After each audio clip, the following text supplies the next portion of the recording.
Olá, bom dia, boa tarde ou boa noite, seja lá a hora que vocês estão assistindo essa nossa aula, nossa terceira aula, né? Vou compartilhar aqui o meu arquivo com vocês, a minha tela, para vocês acompanharem aqui e a gente continuar conversando esse tópico tão importante que é a elaboração dos projetos agroindustriais. Nas aulas anteriores, eu apresentei para vocês alguns passos importantes, algumas perguntas que a gente tem que se questionar antes, durante e depois, né, da gente estar desenvolvendo o nosso projeto. E eu sempre falo para vocês, independente do tamanho do projeto que vocês queiram desenvolver, seja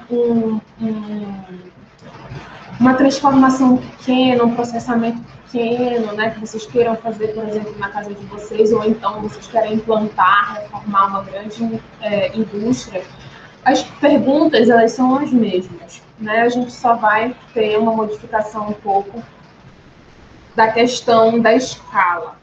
Mas aquelas respostas, aquelas perguntas, elas vão dar um direcionamento e elas vão ser essenciais para vocês terem um projeto bem desenvolvido, um projeto bem estruturado.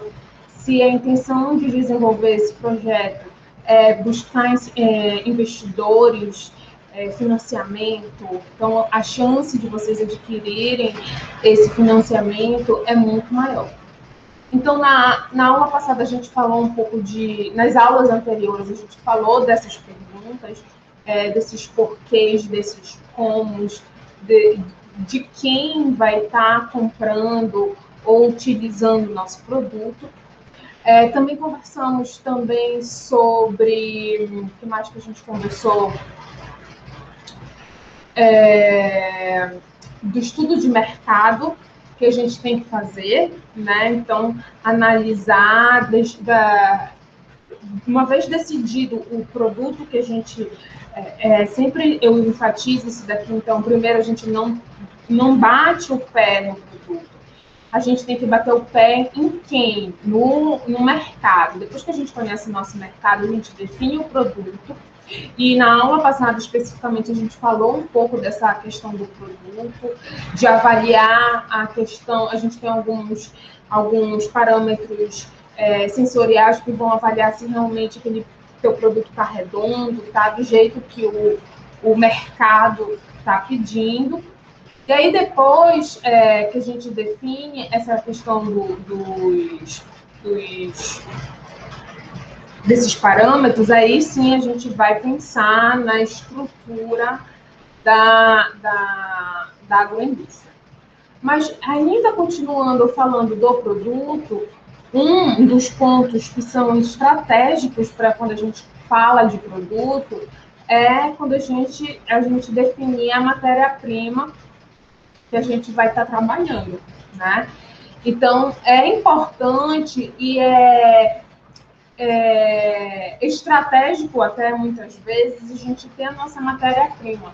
Então, para o pequeno produtor, né, então isso a gente vê muito, né, é um pequeno produtor que já cultiva uma determinada matéria-prima e ele decide ampliar aquele horizonte, ampliar aquela atividade e não só comercializar a matéria-prima in natura, passar a processar. Porque ele entende que o fato dele ter a matéria-prima, ele já tem um instrumento na mão, né? É um instrumento de partida, é o ponto de partida.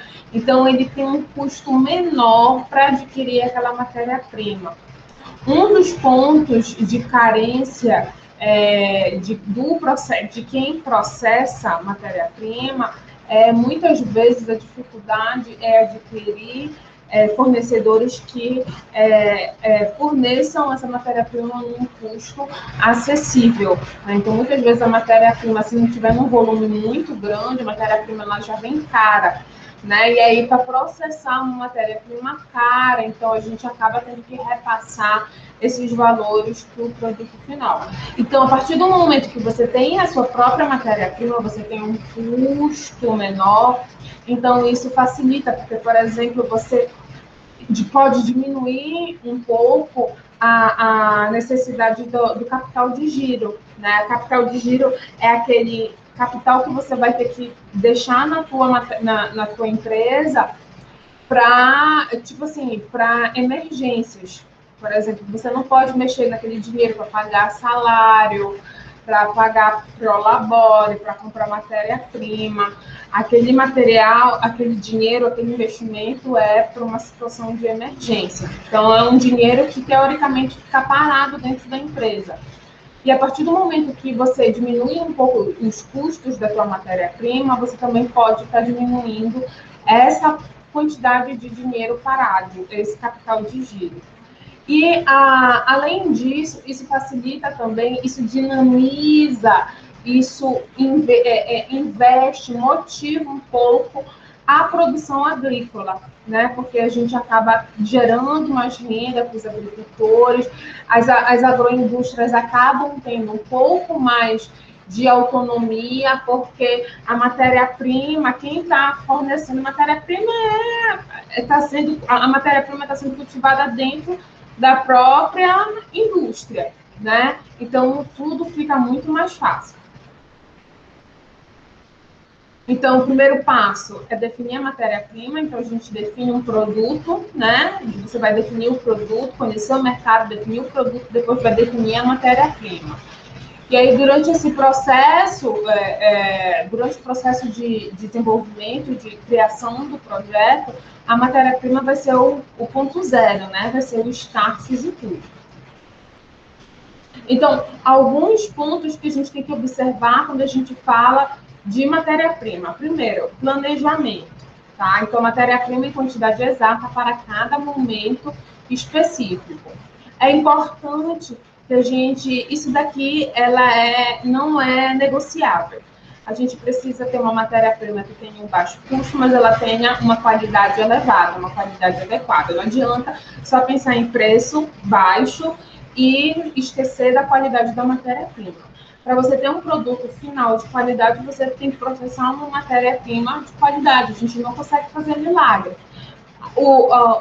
A linha de produção, a linha de processamento, ela, no mínimo, não tem a qualidade da matéria-prima. Ela não consegue criar qualidade se a matéria-prima ela já iniciou com baixa qualidade. Então, por exemplo, se você vai processar a tua matéria-prima é leite, então tu tem que ter algumas informações a respeito dessa matéria-prima. Então, quantas vacas tu vais precisar, a produção de cada agricultor, se for um agricultor fornecedor, né, não for dentro, não for você que... não é você o agricultor, né, então, qual é a produção de cada agricultor, qual é o fluxo de entrada daquela matéria-prima, né, a rota do leite, né, então a gente precisa saber, né, da onde vem aquele leite que vai ser processado, condições das estradas. A gente sabe que o leite é uma matéria-prima perecível, precisa de refrigeração, então ela está próximo, onde está sendo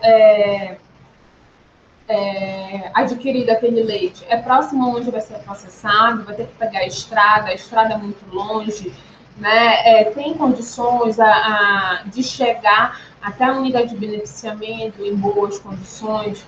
Então, tudo isso vocês vão ter que pensar no momento que vocês vão pensar nessa logística da matéria-prima de vocês. Mesma coisa para carne, né? Produtos derivados da carne. Então, quantos animais vão ter que ser abatidos por semana? Quantos agricultores vão ser envolvidos? As condições das estradas. Então, toda essa logística, ela vai ter que ser muito bem desenhada no momento que vocês definirem essa matéria-prima. Aí eu trouxe aqui um estudo de caso para vocês, por exemplo. Nesse estudo de caso, fala sobre o processamento de leite de cabra, né, para a produção de leite pasteurizado, queijos e iogurte. Então, aqui a gente já vai ter o beneficiamento, que a matéria-prima vai ser o leite de cabra, né? Vai ser o nosso ponto inicial, vai ser o leite de cabra. O ponto final vai ser a produção do iogurte, leite pasteurizado, queijo Minas frescal e Minas curado. Então, nesse projeto, a primeira coisa que ele fez foi avaliar essas considerações mercadológicas. Então, existe mercado para desenvolver, para produzir esses produtos, né? Então, o que foi observado? Isso daqui é um estudo antigo, tá? Por isso que a gente está com dados de 1998. Então, eu não sei afirmar para vocês, a gente pode avaliar depois se houve um crescimento, se essa tendência ela prosseguiu, estabilizou, se aumentou, se diminuiu, tá? Então, isso daqui é coisa de 20 anos atrás, né? Então, a produção de leite de cabra estava em torno de 140 mil toneladas. Então, o grande desafio era que as pessoas não tinham o hábito de consumir esse tipo de matéria-prima devido à baixa oferta, tá? Então, o setor da produção e comercialização e beneficiamento de leite de cabra ainda era desprovido de legislação. Então, a gente pode estar depois verificando como é que está a situação atual. Afinal, já se passaram 20 anos, 21 anos, 22, 23 anos, né? Desde 1998. A industrialização de leite derivado exige instalações e equipamentos adequados e credenciados, tá? Então, isso daqui a gente ainda vai falar sobre essa questão de instalações. Provavelmente a gente começa a falar na aula que vem, talvez a gente comece hoje ainda a falar alguma coisa, mas a gente vai falar um pouquinho lá para frente. Para ter esse processamento é exigido algumas autorizações dos órgãos vigilantes, né, da vigilância, né? Então, a gente precisa de CIF, já que a gente vai estar trabalhando com produto de origem animal, e dependendo da cidade, vai precisar de uma autorização municipal e estadual. Então, aqui, como eu falei para vocês, dentro das possibilidades da gente estar produzindo a partir do leite de cabra, tem o leite integral, pasteurizado, pode ser também congelado, iogurte, queijos e sorvetes. Então, aqui era naquela época, há 21 anos atrás, essa daqui era uma tendência, era uma projeção que estavam fazendo de estar investindo num derivados de leite de cabra. Então, isso daqui, gente, isso daqui naquela época era um processo altamente inovador. Então, hoje, por exemplo, o queijo mussarela de búfalo, que não se pensava também há 20, 25 anos atrás, era totalmente produtos inovadores. E hoje a gente já tem uma boa parcela do mercado para esse tipo de produto. Aí aqui eles apresentaram aqui dentro do projeto, eles apresentaram um processamento, como aconteceria nessa linha de produção deles. Então, o leite vai ser recepcionado, chega na indústria, passa por uma inspeção. Na inspeção é o momento inicial, onde vai ser feito a análise de qualidade físico-química, microbiológica, muitas vezes, para saber se aquela matéria-prima está em boas condições de ser processada. Tá? Então, análises sensoriais, acidez titular, teste elixoral, isso daqui, gente, essas análises de qualidade, a gente tem que analisar as análises que são previstas dentro da legislação. Para cada matéria-prima tem um índice, as análises padronizadas, né, que a gente tem que avaliar a qualidade daquela matéria-prima. E isso a gente analisa na legislação de cada matéria-prima. A medição volumétrica através de latões, né, para ver o volume do leite que está chegando, depois ele vai ser acondicionado. Aí, em seguida, antes de ser processado, o início de processamento é a pasteurização lenta, tá? 65 graus por 30 minutos. Depois ele é estocado e esfriado e estocado. Isso daqui para fazer o leite pasteurizado. Tá? Aí, para fazer, por exemplo, o iogurte, né? Então, o leite chega, passa por toda aquela inspeção, aquele conjunto de análise, e ele é direcionado para fazer a fermentação. Então, lá na dorna de fermentação é adicionado 11% de açúcar, né? Que é o substrato, e a gente já conta também com a lactose do leite, mas se for para fazer aquele iogurte adoçado, a gente precisa ter uma quantidade maior de açúcar. Então, faz a fermentação, tá? Para fazer a fermentação, a gente vai precisar desse açúcar. O leite passa por uma pasteurização inicial para destruir os micro-organismos que já vieram junto, né? O leite estava cru, né? Para destruir os micro-organismos deterioradores, porque a gente vai querer que fique só os micro-organismos, a levedura, que é responsável por estar fermentando o leite e produzindo ácido lático. Levedura já. As bactérias láticas, desculpe, as bactérias láticas. Depois dessa pasteurização, ele passa por um resfriamento, de 80 a 90, ele tem que reduzir até uns 40, 45, que é a temperatura que as bactérias láticas gostam de crescer, e aí, então, a gente vai adicionar esse fermento lácteo. Depois desse processo fermentativo, que pode durar 4, 6, 7 horas, a gente refrigera e o iogurte já pode ser envasado. Tá? Então, isso daqui é um resumo de como é que a gente vai apresentar essa parte do projeto, uma parte do projeto de vocês, tá? Que vocês podem vir a desenvolver. Então, tem que pensar na questão, voltando, tem que pensar na questão mercadológica, tem que pensar na questão das instalações, na matéria-prima, né? Na parte da legislação, no produto que vai ser desenvolvido e depois do processo em si, né? Aqui, quando a gente fala do processo, ao mesmo tempo que a gente pensa nas etapas, a gente vai pensar nos equipamentos. Então, se eu vou precisar fazer uma pasteurização, então eu vou precisar de um pasteurizador. Se eu vou precisar fazer uma fermentação, então eu vou precisar de uma dorna de refrigeração. Se eu vou precisar fazer uma refrigeração, eu vou precisar ter um refrigerador, vou precisar ter uma câmara frigorífica de refrigeração. Então, esse fluxograma é importante até para a gente pensar na infraestrutura, na estrutura e nos equipamentos que a gente vai estar precisando.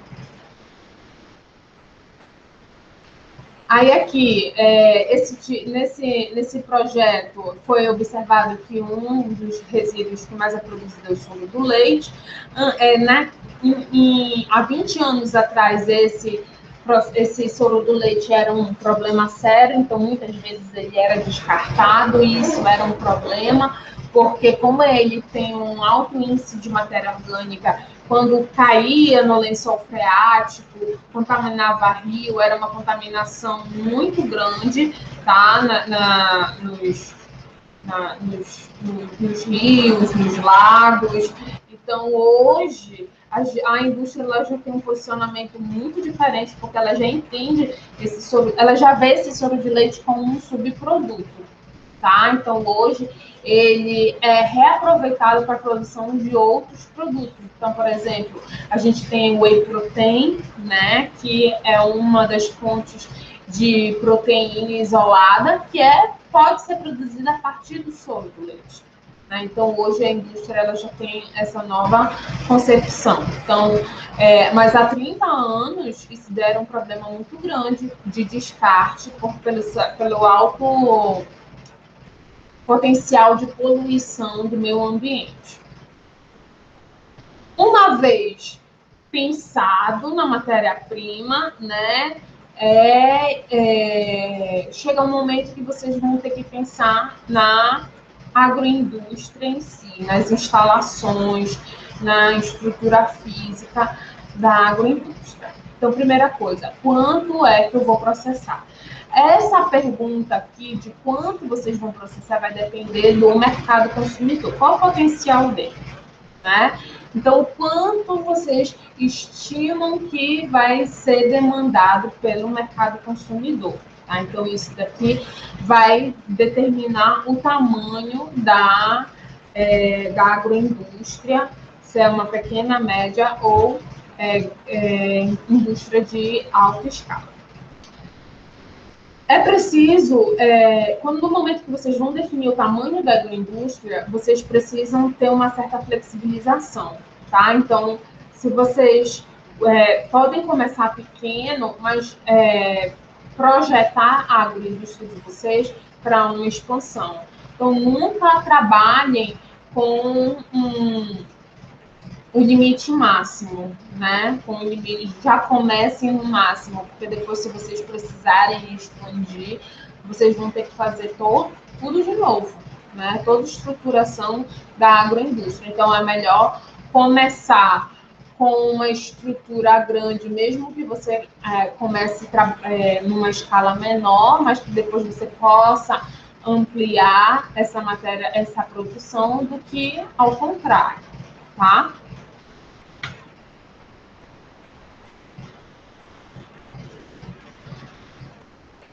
Localização da agroindústria. Onde é que eu vou processar? Então, primeiro, quanto eu vou produzir? E agora, onde vocês vão produzir? Tá? Então, você tem que fazer um exame detalhado desses fatores que a agroindústria exige, tá? Mesmo antes da implantação. Então, por exemplo, vocês preferem que seja mais próxima do fornecedor, né? Porque a matéria-prima, ela é muito sensível, ela é muito perecível. Então, fazer com que ela fique muito longe da unidade pode ser ruim. Ou então, não, eu prefiro que ela fique mais próxima do meu mercado, consumidor, do meu ponto final, tá? Então, tem que ser estratégico, tá? Então, tem que saber, na maioria das vezes a gente acaba escolhendo um ponto estratégico que ela seja próxima de ambos, tanto do fornecedor quanto do mercado consumidor. Tem que ser uma localidade que tenha que chegue muito fácil, tanto energia elétrica quanto água de qualidade, né? Porque são insumos que são essenciais para a tua agroindústria funcionar.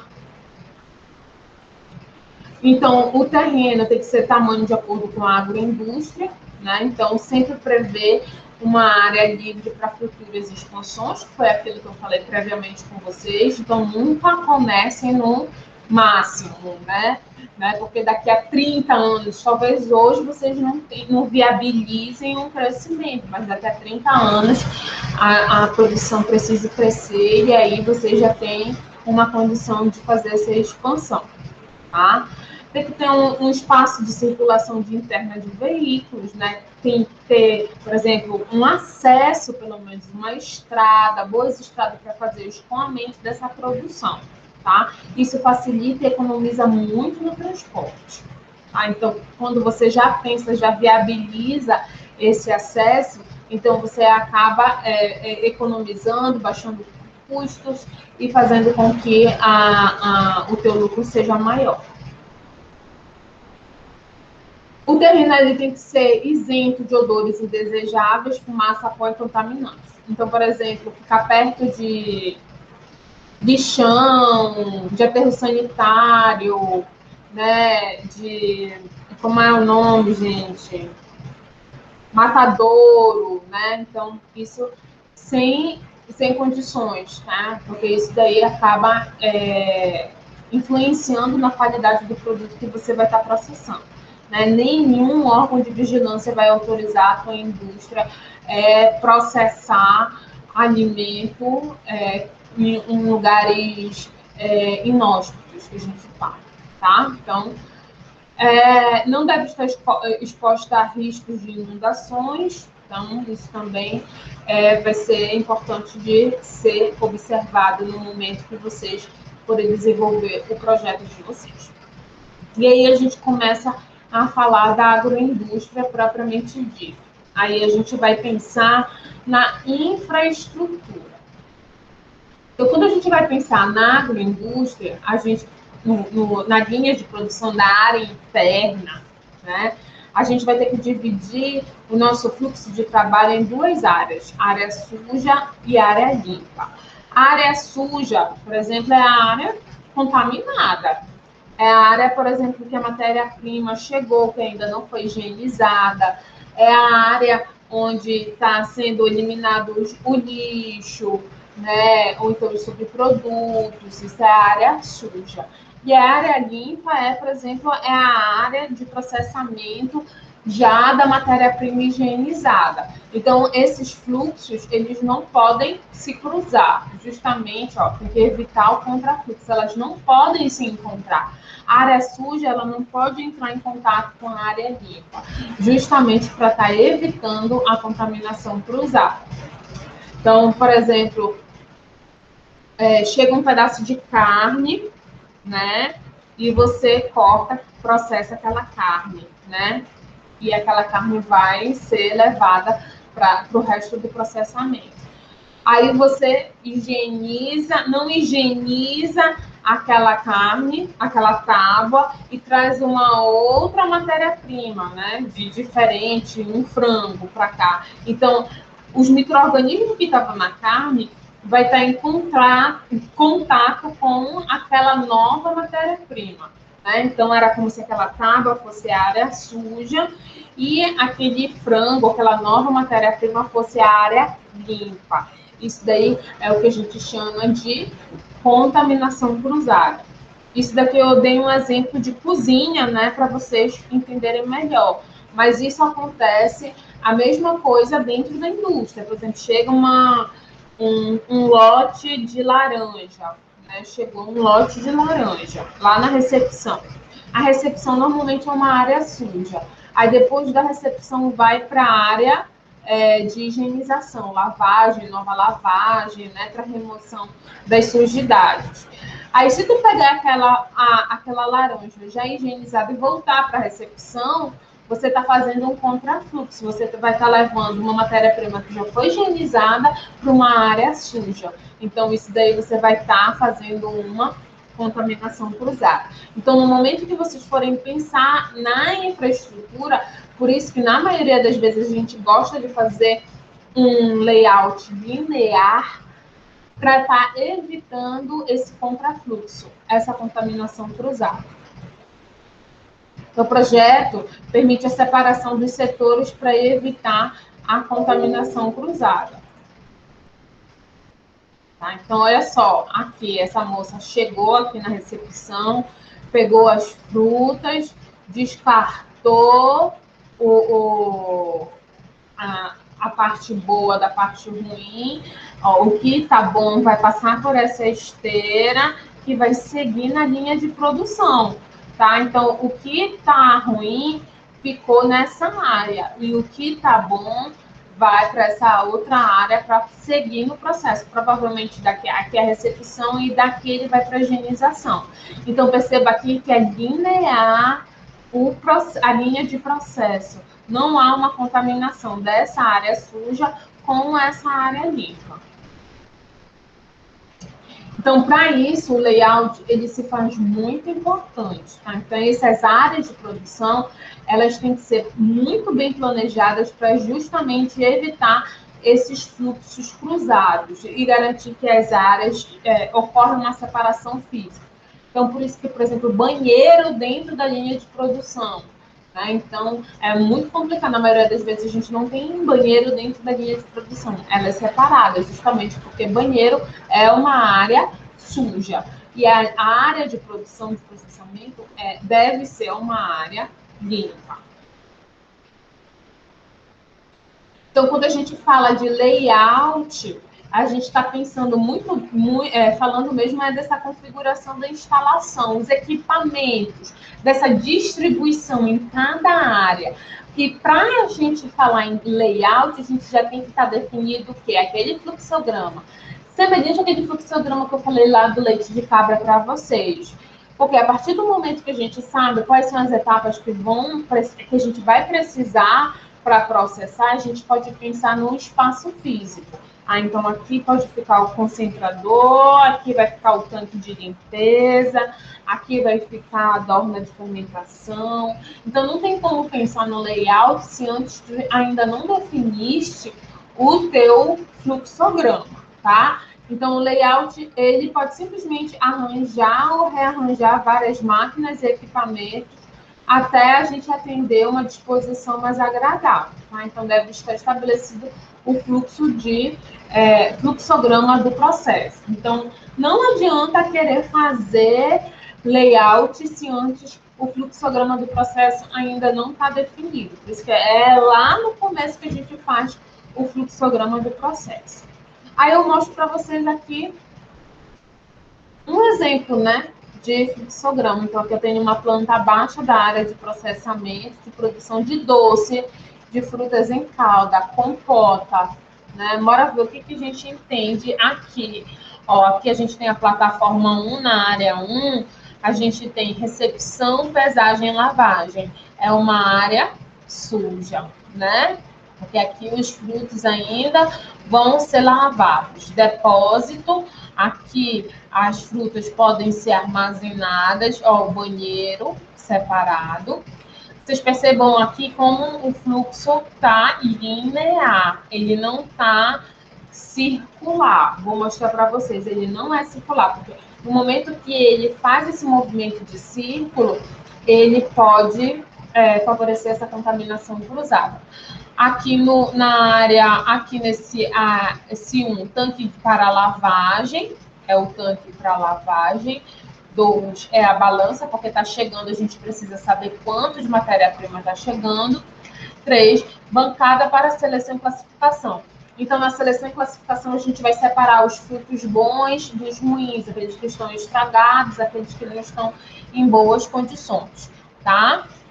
E aí depois eles são higienizados, eles já foram higienizados, né? E aí a gente passa para o 4. O 4 é um óculo, é tipo uma janelinha de comunicação para o setor 5. Setor 5 já é a área de corte, descasque e acabamento, né? Aqui, quando a gente faz esse movimento de cortar, descascar, a gente está deixando aquela matéria-prima em contato com o ar, então a tendência de contaminação é muito grande.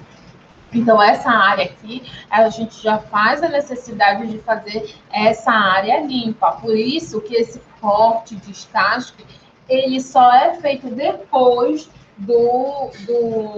da higienização, tá? Já para a gente já ter diminuindo a população de micro-organismos que possam vir a deteriorar aquela matéria-prima. No 6, liquidificador, já que é uma área de processamento de frutas, né? A gente pode estar precisando. 7, onde é que está o 7? Aqui. Os 7 são queimaduras para cozimento, então um fogãozinho para fazer uma calda, né? Para preparar a calda da fruta, da compota. 8, pé dilúvio, né? Para os manipuladores entrarem aqui, lavar as botinhas, lavar as mãos e entrarem nessa área de processamento, né? De uma maneira higiênica, já que essa daqui é uma área limpa, né? 9, o gás, tá? 10, bancada, onde a gente vai precisar para estar processando, para estar produzindo outros derivados da fruta, né?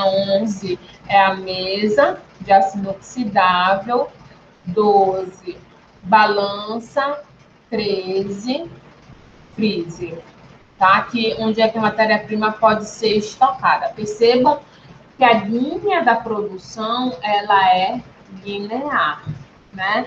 Então, em nenhum momento a gente começou aqui, aí o fluxo veio para cá e voltou e entrou em contato novamente nesse setor. Ser linear não significa que ela tem que ser sempre só numa linha, só nessa direção. Ela poderia fazer semelhante a um U, né? Começar aqui e terminar aqui, de modo que essa área não entre em contato dessa, mas ela vai estar respeitando esse sentido, né? Esse sentido de movimento, tá? Então, sempre quando a gente for definir o layout, primeiro, é importante já ter definido o fluxograma do processo. E segundo, a gente tem que fazer um layout linear e sempre respeitar que a área suja não entre em contato com a área limpa, tá? Então, o que a gente tinha para apresentar hoje era isso, tá bom? Qualquer dúvida, estamos lá na plataforma.